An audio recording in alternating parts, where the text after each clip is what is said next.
नीम करौली बाबा की अनसुनी कथा। सन 1942 की बात है। शाम ढलने को थी। घड़ी लगभग 5:01 का समय दिखा रही थी। नैनीताल के बस अड्डे पर एक व्यक्ति हांफता हुआ पहुंचा, लेकिन दुर्भाग्य से बस उसके पहुंचने से कुछ ही क्षण पहले निकल चुकी थी। वह व्यक्ति थे संपूर्णानंद तिवारी।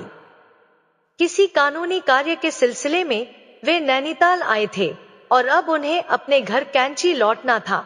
बस छूट जाने के बाद उनके सामने केवल एक ही विकल्प बचा, पैदल यात्रा। संपूर्णानंद ने गेठिया की ओर जाने वाला रास्ता चुना। रास्ता लंबा था, जंगलों और सन्नाटे से भरा हुआ। वैसे तो उन्हें चलने में कोई डर नहीं लग रहा था, लेकिन एक स्थान का नाम सुनते ही उनका मन अनजाने भय से भर उठता था। खुफिया डांड। यह इलाका वीरान माना जाता था। लोग कहते थे कि वहां अजीब अजीब घटनाएं होती हैं। भूत प्रेत की कहानियां वर्षों से उस रास्ते से जुड़ी थी। संपूर्णानंद पूरे रास्ते मन ही मन भगवान का नाम लेते रहे। आखिरकार वे खुफिया डांड तक पहुंच ही गए। लेकिन जैसे ही उनकी नजर सामने पड़ी, उनके पैरों तले जमीन खिसक गई। एक सुनसान नाले के पास एक विशालकाय मानव आकृति खड़ी थी, जिसके शरीर पर मोटा कंबल लिपटा हुआ था। संपूर्णानंद का हृदय जोर जोर से धड़कने लगा। मन में पहला विचार यही आया, आज तो किसी अलौकिक शक्ति से सामना हो गया। कुछ ही क्षणों में वह आकृति धीरे धीरे उनकी ओर बढ़ी। आवाज आई, संपूर्णानंद, इस समय यहाँ से गुजरना आसान नहीं है। यह सुनते ही वे सन्न रह गए। उनका नाम और आने का कारण, सब कुछ उस अजनबी को कैसे पता। अब वह व्यक्ति बिल्कुल पास था। डर और श्रद्धा, दोनों भाव एक साथ उमड़ पड़े। संपूर्णानंद ने अनायास ही उसके चरण स्पर्श कर लिए। उस कंबल ओढ़े व्यक्ति ने शांत स्वर में कहा, डरने की कोई जरूरत नहीं। थोड़ी दूर आगे तुम्हें एक ट्रक मिल जाएगा, उसी से घर चले जाना। संपूर्णानंद ने कृतज्ञता व्यक्त की और विदा लेते हुए सहज ही पूछ बैठते, आपसे फिर मुलाकात कब होगी। उत्तर सुनकर वे चौंक उठे, 20 वर्ष बाद। इतना कहकर वह व्यक्ति अंधेरे में ओझल हो गया। डर के कारण संपूर्णानंद ने और कुछ सोचने के बजाय तेज कदम बढ़ा दिए। कुछ ही दूरी पर सचमुच एक ट्रक मिला और उसी में बैठकर वे सुरक्षित अपने घर पहुंच गए। उस रात उनके मन में असंख्य प्रश्न थे, लेकिन उत्तर कहीं दिखाई नहीं दे रहे थे। समय बीतता गया। 1962 आ गया। कैंची में संपूर्णानंद के घर के पास एक सूखा बंजर खेत था। वहीं उनके बच्चे उमेश और गंगा खेल रहे थे। तभी सड़क पर एक कार आकर रुकी। कार से एक व्यक्ति उतरा, शरीर पर वही कंबल लिपटा हुआ। उसके साथ एक सेवक भी था। दोनों सीधे पास ही मौजूद एक पुराने उजड़े हुए खंडहर की ओर बढ़ गए। खंडहर में ना कोई सामान था, ना कोई सजावट, सिर्फ एक तख्त और इधर उधर पड़े पत्थर। कंबल वाला व्यक्ति तख्त पर बैठ गया और सेवक उसे गमछे से पंखा करने लगा। उमेश और गंगा जिज्ञासा में वहां पहुंच गए। उन्होंने अनजान अतिथियों से सवाल करने शुरू कर दिए। तख्त पर बैठे व्यक्ति ने मुस्कुराकर कहा, जाओ, अपने पिता को बुला लाओ, हम उनसे मिलने आए हैं। बच्चे घर पहुंचे। संपूर्णानंद उस समय भोजन कर रहे थे।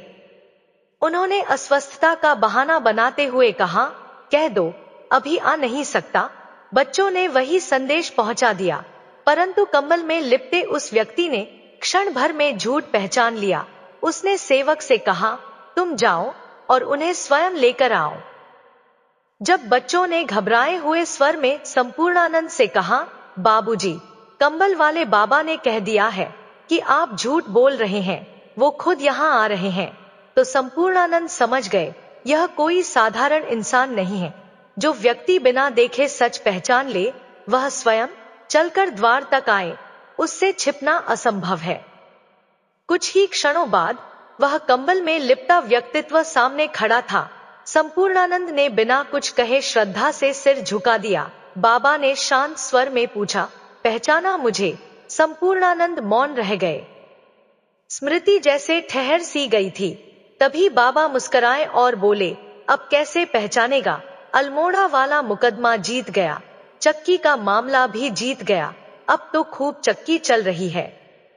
यह सुनते ही संपूर्णानंद के भीतर जैसे कोई द्वार खुल गया। उन्हें याद आ गया खुफिया डांड, अंधेरा रास्ता और वही कंबल ओढ़ा व्यक्ति। अब कोई संदेह शेष नहीं था। कुछ देर शांत रहने के बाद बाबा ने अचानक कहा, मैं तेरे गांव में एक मंदिर बनाना चाहता हूँ। संपूर्णानंद ने बिना देर किए वह स्थान बता दिया जहां सोमवारी बाबा और कई साधुओं ने तप किया था। उनके घर से नदी के पार एक शांत पवित्र भूमि। आज वही स्थान कैंची धाम के नाम से जाना जाता है और वह कंबल में लिपटा व्यक्तित्व कोई और नहीं बल्कि नीम करौली बाबा थे। लेकिन आज हम आपको उनके चमत्कारों की सूची नहीं सुनाएंगे। आज हम आपको उस इंसान से मिलवाएंगे जिसे दुनिया ने नीम करौली, हांडी वाले बाबा जैसे कई नाम दिए। एक ऐसा व्यक्ति जो बाहर से अनुशासित पिता जैसा था लेकिन भीतर एक मासूम बच्चे सी सरलता छिपाए हुए था। इस कथा में हम जानेंगे कैसे उन्होंने अपने ही परिवार को जीवन भर यह आभास नहीं होने दिया कि वे कोई सिद्ध पुरुष हैं। क्यों उन्होंने अपने जीवित रहते अपने नाम से ना कोई पुस्तक छपने दी और ना कोई लेख, और सबसे बड़ा प्रश्न, क्या वे केवल एक संत थे या हनुमान भक्ति की जीवित चेतना। 20वीं सदी की शुरुआत थी। साल 1900। उत्तर प्रदेश के फिरोजाबाद जिले के अकबरपुर गांव में खुशियों का माहौल था। गांव के प्रतिष्ठित जमींदार दुर्गा प्रसाद शर्मा के घर पुत्र जन्मा। 8 गांवों की जागीर संभालने वाले दुर्गा प्रसाद ने अपने पहले बेटे का नाम रखा लक्ष्मण नारायण शर्मा। लेकिन यह खुशी ज्यादा दिन टिक ना सकी। लक्ष्मण का बचपन शुरू ही हुआ था कि मां का साया हमेशा के लिए उठ गया। पिता ने दूसरी शादी तो की लेकिन सौतेली मां के लिए लक्ष्मण कभी अपना नहीं बन पाया। कम उम्र में ही उपेक्षा, कठोरता और अकेलेपन ने उस बच्चे को घेर लिया और यहीं से एक असाधारण जीवन की नींव पड़ी। लेकिन लक्ष्मण का मन तो जैसे राम नाम में ही बस गया था। वह बच्चों के साथ खेलता भी तो भी उसके होठ होठ पर राम का नाम रहता। पढ़ाई लिखाई में उसकी रुचि कभी जम ही नहीं पाई। हिंदी के अक्षरों से उसका गहरा परिचय नहीं बन सका। वह अधिकतर ब्रज की मिठास लिए बोलता था और उसकी भाषा में हिंदी उर्दू का सहज मिश्रण झलकता। मात्र 11 वर्ष की आयु में उसका विवाह आगरा के पास बादाम बांस गांव की 10 वर्षीय रामबेटी से कर दिया गया। लेकिन लक्ष्मण नारायण इन सांसारिक बंधनों के लिए तैयार नहीं थे। एक दिन बिना किसी को कुछ बताए वे घर छोड़कर निकल पड़े। जब परिवार को यह पता चला तो अकबरपुर में हड़कंप मच गया। चारों ओर खोज शुरू हो गई। इधर परिवार तलाश में भटक रहा था और उधर लक्ष्मण गुजरात पहुंच चुके थे। गुजरात में शुरुआती समय उन्होंने एक वैष्णव संत के आश्रम में बिताया। वहीं उन्हें नया नाम मिला लक्ष्मण दास और उन्होंने वैरागी का वेश धारण किया। कुछ समय बाद वे गुजरात के बबानिया गांव पहुंचे जहां श्री रामबाई के आश्रम में काफी वर्षों तक रहे। बबानिया में लक्ष्मण दास अक्सर एक तालाब के किनारे बैठकर गहन ध्यान में लीन रहते। यह दृश्य देखकर लोगों ने उन्हें तलैया बाबा कहना शुरू कर दिया। यहीं बाबा ने एक छोटा सा हनुमान मंदिर स्थापित किया। लगभग 7 वर्षों तक बबानिया में रहने के बाद 1918 के आसपास तलैया बाबा देश भ्रमण पर निकल पड़े। यात्रा के दौरान वे फर्रुखाबाद क्षेत्र के नीप करौरी गांव पहुंचे। यहाँ गांव वालों ने बाबा के लिए भूमि के नीचे एक गुफा बनवा दी। बाबा दिन भर गुफा में ध्यान करते और रात्रि के समय बाहर निकलते। धीरे धीरे गांव वालों ने उन्हें लक्ष्मण दास बाबा कहकर पुकारना शुरू कर दिया। यौवन में प्रवेश कर चुके बाबा की गुफा में उनकी अनुमति के बिना कोई प्रवेश नहीं कर सकता था। भोजन की व्यवस्था के लिए उन्होंने गोपाल बहेलिया को चुना था। उसी को अधिकार था कि वह बाबा की आज्ञा से दूध, फल और भोजन गुफा तक पहुंचाए। गांव वाले जब बाबा की लीलाएं देखते तो क्षण भर के लिए उन्हें ईश्वर रूप मान लेते और अगले ही पल वह भ्रम भी टूट जाता। बाबा अक्सर एक चितकबरे कुत्ते की पीठ पर सवार होकर गांव में घूमते बच्चों के साथ कबड्डी और लुक्का छुपी खेलते, कई बार तो आम खाने की शर्त लगा लेते और एक ही बार में कई आम चूस जाते। ग्रामीण मन ही मन सोचते, यह कोई सिद्ध बाबा है या बिल्कुल साधारण मनुष्य, लेकिन उनकी लीलाओं के कारण वे हमेशा लक्ष्मण दास बाबा ही बने रहे। जब प्राकृतिक कारणों से पहली गुफा नष्ट हो गई, तो गांव वालों ने 20 मीटर की दूरी पर दूसरी गुफा बनवा दी। यह वही गुफा है जो आज भी सुरक्षित है। गुफा के ऊपर बाबा ने हनुमान मंदिर भी बनवाया, जो आज तक विद्यमान है। एक और नीम करौरी में बाबा अपनी लीलाओं में रमे थे और दूसरी ओर अकबरपुर में परिवार की तलाश वर्षों से जारी थी। यह खोज अब समाप्त होने वाली थी। लक्ष्मण दास बाबा अक्सर गंगा स्नान के लिए जाया करते थे। एक दिन कुछ गांव वालों ने उन्हें गंगा घाट पर देख लिया। लंबी जटाएं, घनी दाढ़ी, लेकिन फिर भी उन्होंने अपने लक्ष्मण नारायण को पहचान लिया। जैसे ही पहचान पक्की हुई, तुरंत दुर्गा प्रसाद जी को सूचना दी गई। वे बिना देर किए गंगा घाट पहुंचे और अपने पुत्र को साथ लेकर अकबरपुर लौट आए। घर पहुंचते ही लक्ष्मण नारायण को केवल पिता की ही नहीं, पत्नी रामबेटी की भी कड़ी नाराजगी झेलनी पड़ी। रामबेटी हाल ही में ससुराल आई थी। पति को इस हाल में देखकर उन्होंने नाराज होकर कहा, यह कैसा रूप बना लिया है, जटाएं, दाढ़ी, यह कोई घर गृहस्थ का ढंग है। जब पत्नी का क्रोध काफी देर तक शांत नहीं हुआ, तो लक्ष्मण नारायण ने उन्हें एक अद्भुत अनुभव कराया। कहा जाता है कि उस क्षण के बाद रामबेटी का मन शांत हो गया। इसके बाद लक्ष्मण दास बाबा फिर से लक्ष्मी नारायण बनकर गृहस्थ जीवन में लौट आए। उन्होंने लंबी जटाएं त्याग दी। नीम करौरी में रहते हुए वे केवल धोती या कंबल ही धारण करते थे, उसी को ओढ़ते, उसी को पहनते। अब वे एक पुत्र, एक पति और एक पिता, तीनों भूमिकाएं निभाने लगे।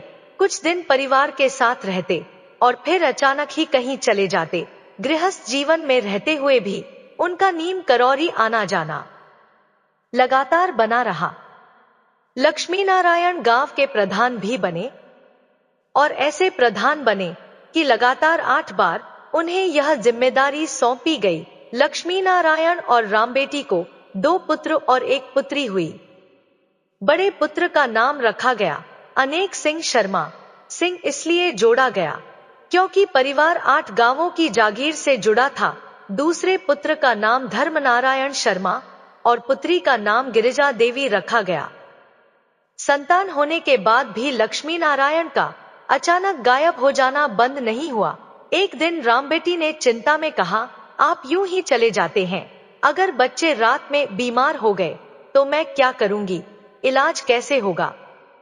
लक्ष्मी नारायण ने शांत स्वर में उत्तर दिया, चिंता मत करो, अगर बच्चे रात में बीमार होंगे तो मैं सुबह पहुंच जाऊंगा, और अगर सुबह बीमार होंगे तो रात तक आ जाऊंगा। यह वचन उन्होंने जीवन भर निभाया। हालांकि परिवार के किसी सदस्य को उन्होंने कभी नहीं बताया कि वे कहाँ जाते हैं। घर वालों को यह आभास तक नहीं था कि उनके लक्ष्मी नारायण नीम करौरी के लक्ष्मण दास बाबा है। जब लक्ष्मण दास बाबा अकबरपुर स्थित घर में होते तो वे काफी सख्त पिता बन जाते। परिवार में किसी की हिम्मत नहीं होती कि उनसे कोई सवाल कर सके, लेकिन यही कठोर पिता बच्चों के बीच एकदम बच्चे बन जाते। वे जब भी घर लौटते तो बच्चे उन्हें देखकर खुशी से उछल पड़ते, और होते भी क्यों ना, क्योंकि पिताजी हर बार ढेर सारी मिठाइयां मेवे साथ लाते थे। बड़े बेटे अनेक सिंह समेत तीनों बच्चों को वे उंगली पकड़कर घुमाते, उनके साथ खेलते, खूब हंसते और फिर अगले ही दिन फिर से गायब हो जाते। बाद के वर्षों में उनका परिवार आगरा स्थानांतरित हो गया। लक्ष्मी नारायण अब पिता से दादा की भूमिका में आ चुके थे, लेकिन स्वभाव में कोई विशेष बदलाव नहीं आया। वे नातियों के साथ बच्चों की तरह खेलते, उन्हें घुमाने ले जाते, तरह तरह की चीजें खिलाते और फिर अगले ही दिन अचानक कहीं गायब हो जाते। जब कभी उनके बच्चे या नाती बीमार पड़ते तो वे अपने दिए वचन के अनुसार समय पर उपस्थित हो जाते। घर वाले जब पूछते कि आपको कैसे पता चल गया कि बच्चा बीमार है, तो वे सहजता से कह देते कि रास्ते में एक मौनी बाबा मिले थे जिन्होंने कहा कि जल्दी घर जाओ, वहां बच्चा अस्वस्थ है, यह प्रसाद दे दो, ठीक हो जाएगा। कहा जाता है कि वह प्रसाद खिलाते ही बच्चा सचमुच स्वस्थ हो जाता था। जब वे घर आते तो परिवार वाले उन्हें जाने नहीं देना चाहते थे, लेकिन उनका जाना तय होता था। ऐसे में जब भी उन्हें निकलना होता, वे किसी ना किसी बात पर अचानक कठोर हो जाते, इतना अधिक कि परिवार के लिए वह स्थिति असहनीय हो जाती और अंततः घरवाले स्वयं कह देते कि आप चले ही जाएं तो ठीक है, और वे बिना बताए चले जाते। परिवार को कभी यह पता नहीं होता था कि वे कहां जाते हैं, लेकिन जब भी परिवार को उनकी आवश्यकता पड़ी, वे हमेशा मौजूद रहे, और जब भक्तों को उनकी जरूरत हुई, तब वे वहां भी प्रकट हुए। जीवन के अंतिम क्षण तक उन्होंने ना तो अपने परिवार का साथ छोड़ा और ना ही अपने भक्तों का। उन्होंने अपने घरवालों को कभी यह आभास नहीं होने दिया कि वे कोई ऐसे सिद्ध पुरुष हैं जिन्हें लाखों लोग पूजते हैं, और ना ही अपने भक्तों को यह जानने दिया कि उनका एक सामान्य गृहस्थ जीवन भी है।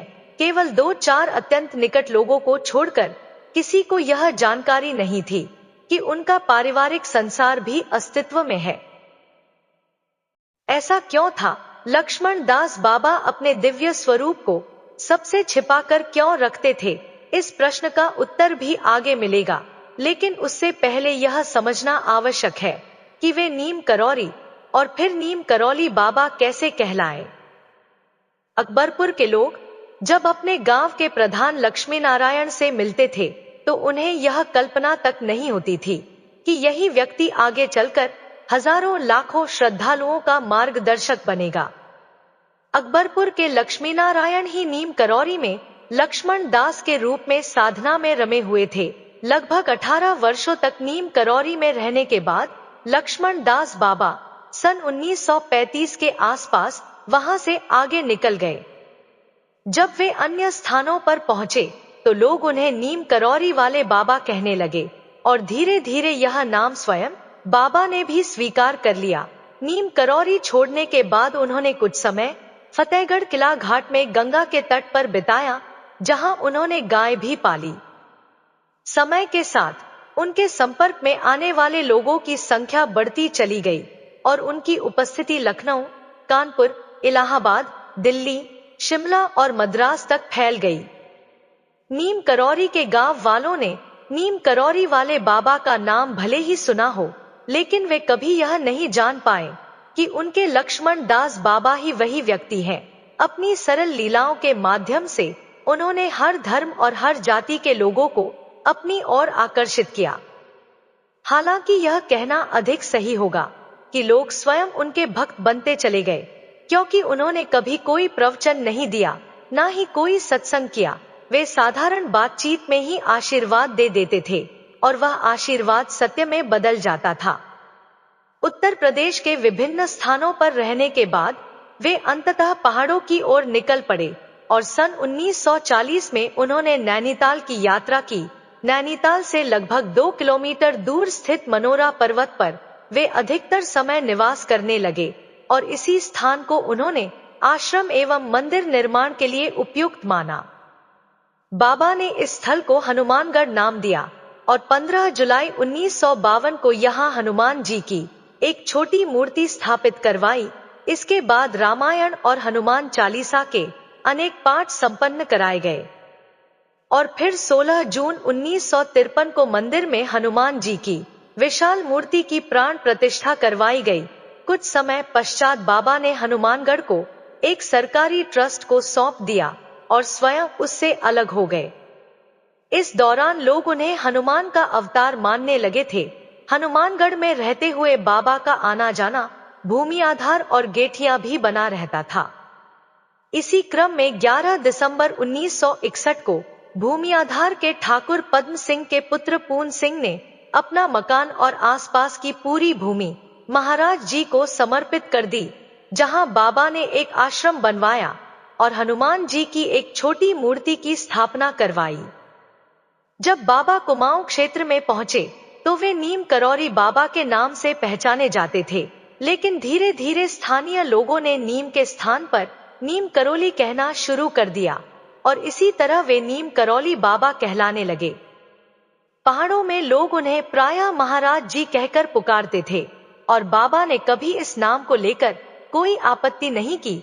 भूमियाधार में निवास करते हुए ही बाबा ने कैंची धाम के निर्माण का संकल्प लिया। संपूर्णानंद से जुड़ी वह घटना जिसका उल्लेख कथा के आरंभ में किया गया था, उसी के बाद यहाँ निर्माण कार्य प्रारंभ हुआ। स्थान का चयन करने के बाद महाराज जी पुनः भूमि आधार लौट आए और अगले ही दिन उन्होंने सबसे पहले एक चबूतरा बनवाने का निर्देश दिया। यही वह स्थान है जहां आज हनुमान जी की मूर्ति स्थापित है। इसके साथ ही कैंची धाम का निर्माण बिना किसी पूर्व योजना या नक्शे के केवल बाबा के निर्देशों के अनुसार आगे बढ़ता रहा और धीरे धीरे राम कुटी, विष्णु कुटी, कृष्ण कुटी, राधा कुटी, कृष्ण बलराम कुटी और श्याम कुटी सहित अनेक भवनों का निर्माण हुआ। यहाँ कई भव्य मंदिर, एक धर्मशाला और स्वयं महाराज जी की कुटिया भी बनाई गई। परिसर में स्थित हवन कुंड के ऊपर प्रथम कक्ष में हनुमान जी की मूर्ति, दूसरे कक्ष में लक्ष्मी नारायण जी की मूर्ति और तीसरे कक्ष में शिवलिंग के साथ माता पार्वती, श्री गणेश और कार्तिकेय की प्रतिमाएं स्थापित की गईं। नैनीताल आने के बाद महाराज जी की ख्याति कनाडा, फ्रांस, अमेरिका, ऑस्ट्रेलिया और दक्षिण अफ्रीका सहित विश्व के अनेक देशों तक फैलने लगी और दूर दूर से भक्त कैंची धाम आने लगे। बाबा गर्मियों का अधिकांश समय कैंची धाम में बिताते थे और सर्दियों के दिनों में वृंदावन चले जाया करते थे, लेकिन इतनी व्यापक प्रसिद्धि के बावजूद उन्होंने स्वयं को कभी संत या महापुरुष के रूप में प्रस्तुत नहीं किया। बल्कि सच तो यह था कि नीम करौली बाबा को स्वयं को संत या भगवान के रूप में दिखाए जाने से बेहद चिढ़ थी। उन्हें इस तरह का कोई भी दिखावा बिल्कुल स्वीकार नहीं था और जो भी ऐसा करता बाबा उसे कभी माफ नहीं करते थे। लेकिन सवाल उठता है, आखिर ऐसा क्यों था? चलिए मित्रों, अब इसी रहस्य को समझने की कोशिश करते हैं। देश और विदेश से अनगिनत भक्त बाबा के पास आते थे, सभी उनसे मिलते, आशीर्वाद पाते, लेकिन यदि कोई भक्त उनसे मिलकर बाहर कहीं उनकी प्रशंसा कर देता या उन्हें महान संत बताने लगता तो बाबा उस भक्त को डांटने फटकारने से भी पीछे नहीं हटते थे। इतना ही नहीं, कई बार तो वे उस भक्त के घर आना जाना तक बंद कर देते थे और जब कोई नया व्यक्ति केवल उनके बारे में सुनकर उनसे मिलने आता तो बाबा जानबूझकर उसके साथ ऐसा व्यवहार करते जैसे उनके बारे में कही गई सारी बातें बिल्कुल झूठ हों, मानो वे यह जताना चाहते हों कि यहाँ देखने लायक कुछ भी नहीं है। लेकिन इन सब के बावजूद बहुत से लोग उन्हें हनुमान जी का अवतार मानते थे और इसके पीछे कारण भी थे। बाबा निरंतर राम राम का जप करते रहते थे। सुंदरकांड और रामायण का पाठ उन्हें अत्यंत प्रिय था। राम के भजन सुनते सुनते कई बार वे इतने भाव विभोर हो जाते कि उनकी आंखों से आंसू बहने लगते थे। यही विरोधाभास, एक साधारण इंसान जैसा व्यवहार और भीतर छिपी गहन भक्ति लोगों को यह सोचने पर मजबूर कर देती थी कि बाबा साधारण नहीं थे। बाबा ने कभी स्वयं को भगवान नहीं माना और ना ही उन्होंने कभी भक्तों की आस्था को तोड़ने या बदलने का प्रयास किया। वे बस भक्तों को जैसी आस्था थी वैसा ही रूप दिखा देते थे। जिस भक्त ने उन्हें हनुमान माना उसके लिए वे हनुमान हो गए, जिसने उन्हें संत माना उसके लिए वे संत बन गए। लेकिन एक बात निर्विवाद थी, वे अपने भक्तों के संरक्षक थे। बाबा अपने भक्त के परिवार को ही अपना परिवार मानते थे। वे बिना बताए जब मन किया जिस भक्त के घर पहुंच जाते थे और पूरे अधिकार से अपने लिए और अपने साथ आए लोगों के लिए भोजन की मांग करते थे। वे भक्तों पर गुस्सा भी करते थे, उनसे मजाक भी करते थे और कई बार तो उन्हें सबके सामने शर्मिंदा करने से भी नहीं चूकते थे। अपने भक्तों की रक्षा करते हुए उन्हें जीवन की राह दिखाते हुए अपनी दिव्य लीलाएं प्रकट करते करते अंततः सन 1973 में उन्होंने देह त्याग दिया। यह भी उनकी ही लीला थी कि उन्हें अपनी अंतिम यात्रा का पूर्वाभास पहले से हो चुका था। सन 1973 की शुरुआत होते होते नीम करौली बाबा के व्यवहार में एक अलग सा परिवर्तन दिखाई देने लगा। वे बार बार हृदय रोगों के विषय में पूछते, गहरे चिंतन में डूबे रहते और भक्तों से मिलने का समय भी सीमित कर दिया। धीरे धीरे उनकी शारीरिक अवस्था ऐसी हो गई कि दैनिक क्रियाओं के लिए भी उन्हें स्मरण कराना पड़ता। कई बार उन्हें अपने शरीर का भान ही नहीं रहता था। कभी कभी वे कहते, मेरी पेशी है। जब भक्त नीम करौली बाबा की जय का उच्चारण करते तो वे जोर से हंसकर कहते, बाबा नीम करौली तो मर चुके, अब इनकी आवाज वहां तक पहुंचानी पड़ेगी। 9 सितंबर 1973 को महाराज जी ने दादा मुखर्जी और सिद्धि मां से कहा, मैं 3-4 दिन के लिए जा रहा हूं। पर जाते समय वे बार बार कहते रहे, आज मुझे सेंट्रल जेल से मुक्ति मिल गई है। इसके बाद वे उठे और हनुमान जी के सम्मुख 3-4 मिनट तक प्रणाम की मुद्रा में स्थिर रहे। फिर अत्यंत शांत स्वर में बोले, राम गए, कृष्ण गए, अब मैं भी जाऊंगा। जब वे कार में बैठने लगे तो उनका कंबल नीचे गिर गया। भक्तों ने उसे उठाकर पहनाने का आग्रह किया, पर उन्होंने स्पष्ट कहा, किसी भी वस्तु से आसक्ति नहीं रखनी चाहिए और कंबल पहनने से इनकार कर दिया। आगरा जाने के लिए जब वे ट्रेन में बैठे तो उन्होंने किसी भी प्रकार का भोजन ग्रहण नहीं किया। आगरा पहुंचने पर उनके छोटे पुत्र धर्मनारायण शर्मा वहां आ गए। आगरा से आगे यात्रा के दौरान वे कुछ समय तक बिल्कुल सामान्य रहे, पर आगरा और मथुरा के बीच उन्हें हल्के झटके आने लगे। जब भक्तों ने चिंतित होकर पूछा, महाराज जी क्या हुआ, तो उन्होंने कहा, वृंदावन ले चलो। बीच बीच में वे बेहोशी की अवस्था में चले जाते और फिर होश में आकर बार बार पूछते, वृंदावन आया कि नहीं। उन्हें सीधे वृंदावन के रामकृष्ण मिशन अस्पताल ले जाया गया। होश में आने पर उन्होंने फिर वही प्रश्न किया। जब बताया गया कि वे अस्पताल में हैं, तो उन्होंने कहा, अस्पताल लाने की क्या जरूरत थी। उसी क्षण उन्होंने अपनी नाक में लगी ड्रिप स्वयं हटा दी और गंगाजल की मांग की। जब बताया गया कि वहां गंगाजल उपलब्ध नहीं है, तो वे शांत भाव से जय जगदीश हरे का उच्चारण करने लगे। हर श्वास के साथ वह स्वर धीरे धीरे मंद होता गया और अंततः 11 सितंबर 1973 की रात्रि 1:15 के करीब उन्होंने अपनी देह त्याग दी। इसके पश्चात उन्हें वृंदावन आश्रम लाया गया। बाबा के निर्देशानुसार वहीं उनकी समाधि बनाई गई और इस प्रकार एक सिद्ध पुरुष मनुष्य बनकर आया, अपनी समस्त लीलाएं पूर्ण की और शांत भाव से इस लोक से विदा हो गया।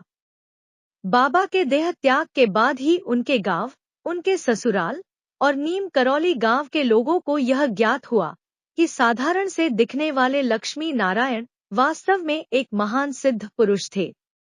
नीम करौली बाबा ने कभी प्रवचन नहीं दिए, ना कोई गद्दी स्थापित की।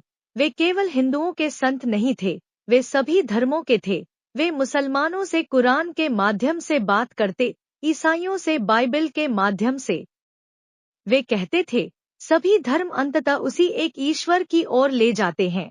सभी मनुष्य समान है, सभी में वही रक्त बहता है जो हृदय से होकर पूरे शरीर में दौड़ता है।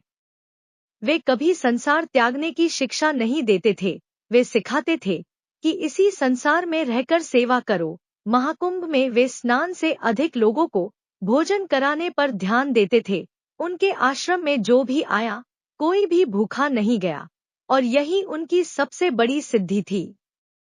जब उनके परिवार के कुछ सदस्यों को उनके सिद्ध स्वरूप का ज्ञान हुआ, तो उन्होंने स्पष्ट कर दिया कि परिवार का कोई भी व्यक्ति उनके द्वारा स्थापित मंदिरों का ट्रस्टी नहीं बनेगा और आज तक यह परंपरा निभाई जा रही है। आज भी नीम करौली बाबा का परिवार भोपाल में सामान्य जीवन व्यतीत कर रहा है और बाबा स्वयं अपनी मौन उपस्थिति में आज भी असंख्य भक्तों के हृदय में जीवित है।